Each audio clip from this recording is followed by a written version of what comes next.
The truth is, God hates divorce. But I also realize that many of you may have been through a divorce. And in Christ, there is freedom and there is forgiveness. But if you're in a marriage, and I'll address this question about being married to an unbeliever, and the other believer is not, that's not sufficient grounds for separation or divorce. It's not. 1 Corinthians 7 says that if a non-believer is willing to stay with their believing spouse, that person is obligated then to stay with them in marriage.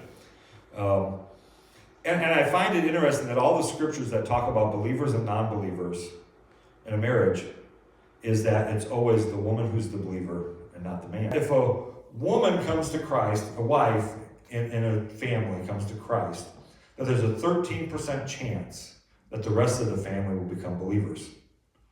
But if a man comes to Christ, there's a 93% chance that the rest of the family will become believers in Christ.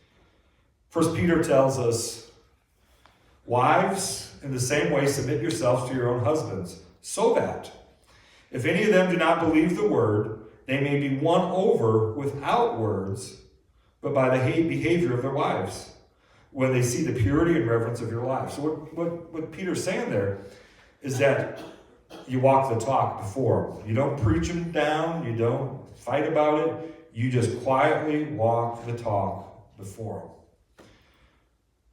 But there are biblical reasons for divorce.